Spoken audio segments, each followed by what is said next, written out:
السلام علیکم ورحمۃ اللہ وبرکاتہ۔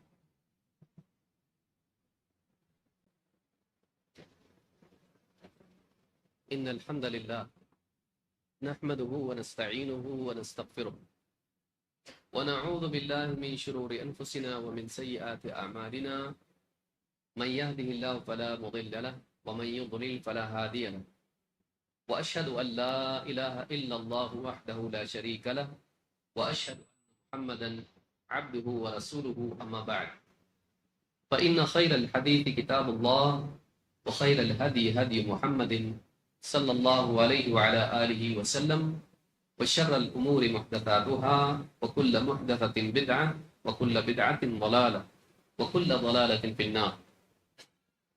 قال الله تبارك وتعالى واتبع سبيل من أناب إلي ثم إلي مرجعكم فأنبئكم بما كنتم تعملون۔ موقر علماء کرام،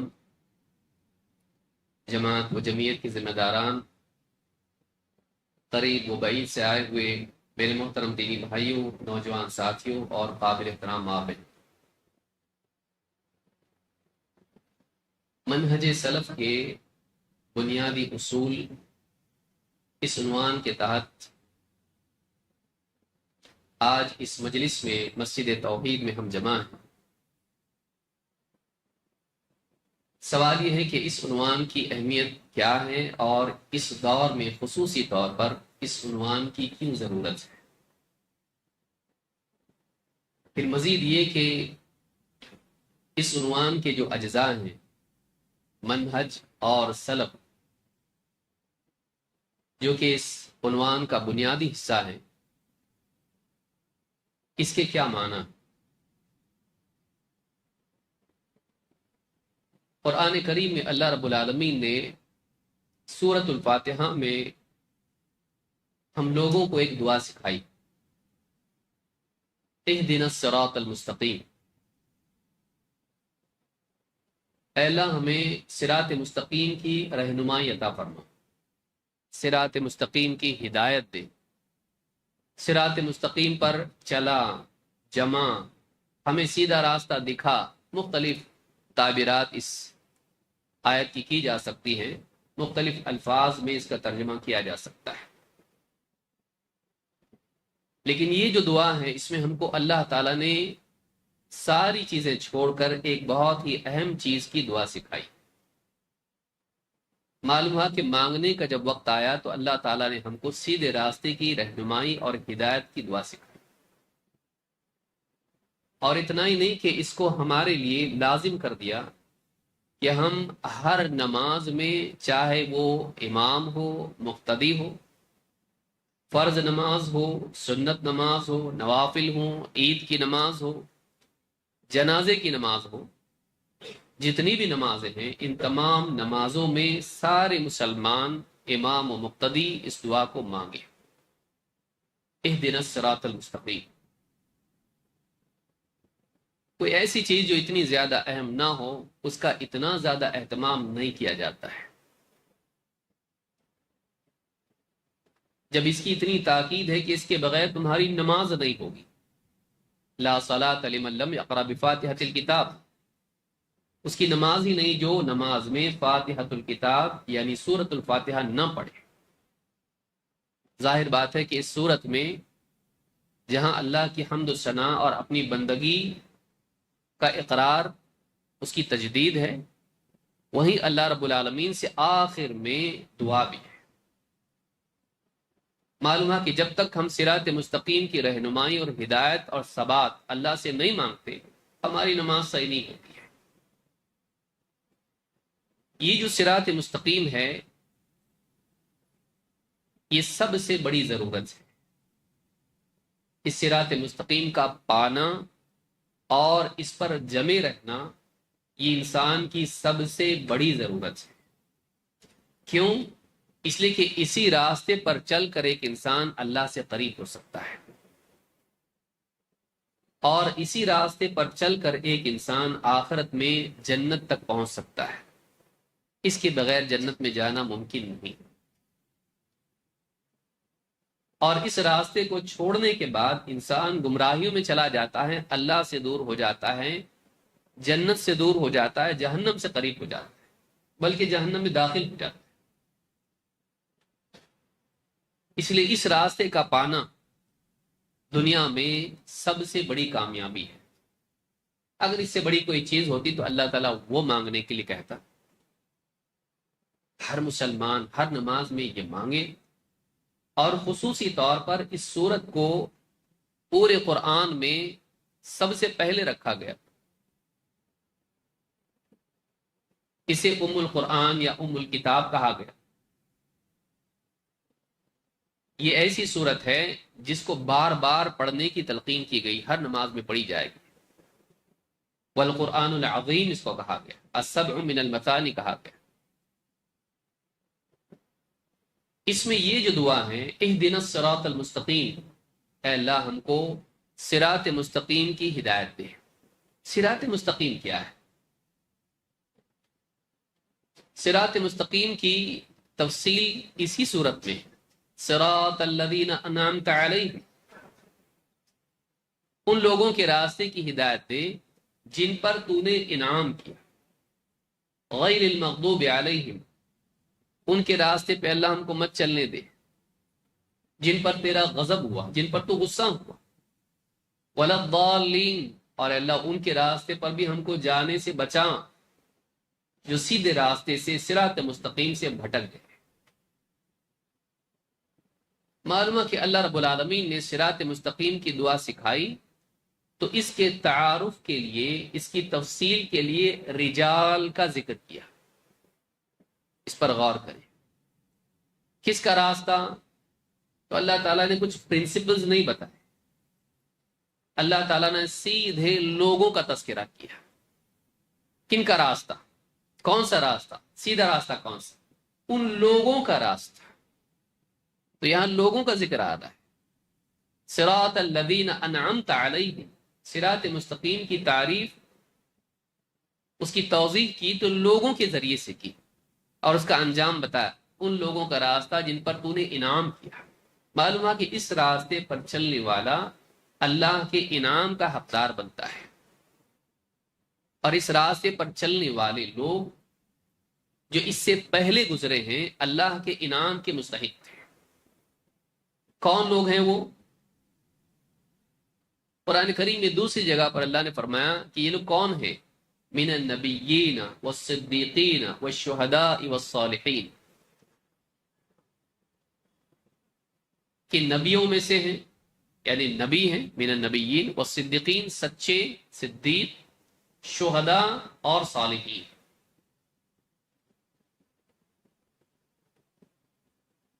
اس سے معلوم ہوتا ہے کہ صراط مستقیم کی توضیح میں اللہ تعالیٰ نے لوگوں کا تذکرہ کیا، ان لوگوں کے راستے پر ہم کو چلنا ہے۔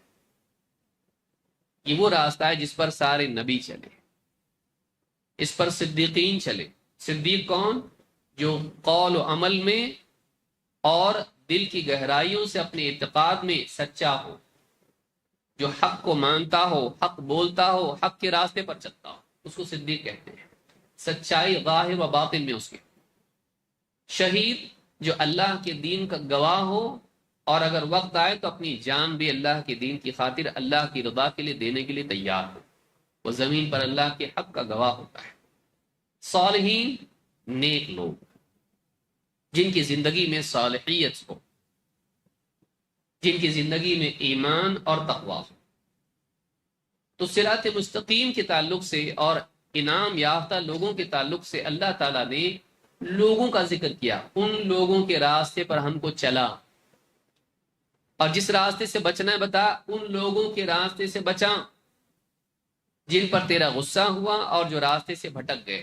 سنن ترمذی کی روایت میں ہے کہ مغضوب علیہم کون ہیں؟ اس سے مراد یہود ہیں، اور ضالین ضلال کون ہیں؟ اس سے مراد نصارہ ہیں۔ لیکن علماء نے کہا اس سے مراد صرف لوگوں کا تذکرہ نہیں ہے، ان کے وصف کا ذکر ہے۔ حامل کتاب قوم میں دو قومیں ہیں، دو امتیں ہیں، یہود نصارہ۔ کتاب تو مل گئی، قرآن ہاتھ میں آ گئے، آپ پڑھ رہے ہیں، تو اب پڑھنے والا دعا کرے اللہ مجھ سے پہلے، ہم سے پہلے جن لوگوں کو کتاب دی گئی، دو قسم کے لوگ ان میں ہوئے، ایک پر تیرا غضب ہوا اور دوسرے گمراہ ہو گئے، ان دونوں کے راستے سے ہم کو بچا۔ جن پر غضب ہوا کون؟ جن کے پاس علم تھا لیکن ان کی زندگی میں اس علم کے مطابق عمل نہیں تھا۔ دلال کون؟ جن کے پاس عمل کا جذبہ تھا لیکن وہ جذبہ بے لگام تھا، علم کا پابند نہیں تھا۔ یہود کون؟ جن پر خواہشات کا اتنا غلبہ ہو گیا کہ انہوں نے اپنے آپ کو اللہ کی کتاب کے مطابق بنانے کی بجائے اللہ کی کتاب کو اپنی خواہشات کے مطابق تبدیل کر دیا۔ نصارہ کون؟ جنہوں نے اتنی دینداری اپنائی کہ اللہ کے نبی کو ماننے پر آئے تو اللہ کا بیٹا بنا دیا، اتنی محبت، اتنی تعظیم کہ اتنا بڑا کر دیا کہ اللہ کے برابر کر دیا، اللہ کا بیٹا بنا دیا، اور اللہ کے قرب کے لیے نفس کے خلاف مجاہدہ کرنے پر آئے تو اپنے لیے حلال کو بھی حرام کر لیا اور بدعت ایجاد کر دی۔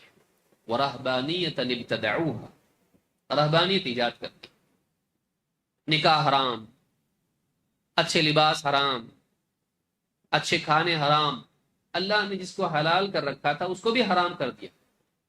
ان کے پاس، یہود کے پاس معلومات تھی لیکن جذبہ دین کا نہیں تھا، دین پر چلنے کا جذبہ نہیں تھا، اس لیے خواہشات میں اتنے کھو گئے، اتنے ڈوب گئے کہ انبیاء جب اصلاح کرنے کے لیے آتے تھے تو ان کی جان کے دشمن بن جاتے تھے، ہیلے بہانے بنا کر اللہ کی شریعت میں چور راستے تلاش کرتے تھے، اللہ کی کتاب میں تحریف کرتے تھے، مکر و فریب ان کی زندگی کا لازمی حصہ تھا، گویا کہ ان کے نزدیک حکمت مکر و فریب تھی، مکر و فریب کو ہی وہ حکمت اور وزڈم سمجھتے تھے۔ اللہ کی کتاب جانتے تھے، اس کو پڑھتے تھے، لیکن اس کتاب کے مطابق اپنے آپ کو بنانے کے لیے تیار نہیں تھے، ان کے دل سخت ہو گئے۔ ثم قست قلوبکم من بعد ذلک، ان کے اندر بے حسی پیدا ہوئی، اور بے حسی کا نتیجہ یہ ہوا کہ وہ خواہشات کے پیچھے ایسا دوڑنے لگے کہ ان کو احساس بھی نہیں تھا کہ ہم کہاں جا رہے ہیں، اتنے بگڑ گئے کہ اللہ کا غصہ، اللہ کی لعنت ان پر ہوئی۔ وغضب اللہ علیہم ولعنہم، اللہ کا غصہ، اس کی لعنت کے حقدار ہو گئے۔ اے اللہ اس کے راستے سے ہم کو بچا، ایسے لوگوں کے راستے سے بچا۔ نصارہ، یہاں جذبہ نہیں تھا تو یہاں جذبہ ہی جذبہ تھا، یہاں معلومات تھی، جذبہ نہیں تھا یہود، لیکن نصارہ یہاں جذبہ تھا لیکن معلومات نہیں۔ اللہ کی کتاب کو چھوڑ کے انہوں نے فلسفوں کو، عقل کو اپنے لیے دین کا مصدر بنا لیا۔ فلسفوں کی بنیاد پر انہوں نے عقیدے ایسے گھڑے، ٹرینٹی کا عقیدہ، تثلیث کا عقیدہ، اسی طرح سے عیسیٰ علیہ السلام ہمارے گناہوں کی بھرپائی کے لیے، پراشچت کے لیے آئے، ان کو اللہ نے نعوذ باللہ سیکریفائس سارے بندوں کے گناہوں کے لیے، ایسے عقیدے بنائے جو عقل میں بھی نہیں آتے، لیکن ایک فلسفہ گھڑ کے اس کے مطابق عقائد کرتے۔ عیسیٰ علیہ السلام کو تین میں کا تیسرا، اور اسی طرح سے اللہ کا بیٹا بنا دیا۔ کئی باطل عقائد گھڑے، علم کے بغیر عقل کی بنیاد پر فلسفوں کو بنیاد اور مصدر بناتے ہوئے عقائد کھڑے، عملی سطح پر اپنے طور پر عبادتی مجاہدے گھڑے، اور اپنی عقل سے اللہ تک پہنچنے کے لیے ایسے راستے بنائے جو اللہ تک لے جانے والے نہیں تھے۔ یہاں علم تھا، عمل نہیں، وہاں عمل تھا لیکن علم سے آزاد تھا۔ ان دونوں کے بیچ میں ایک راستہ ہے جو سیدھا راستہ، یہ ٹیڑھے راستے۔ سیدھا راستہ کون سا ہے؟ علم اور عمل کو جمع کرنا، اور یہ صحابہ کا راستہ ہے کہ انہوں نے نبی کریم صلی اللہ علیہ وسلم سے دین کو سیکھا اور اپنے آپ کو اس علم کے مطابق بنایا۔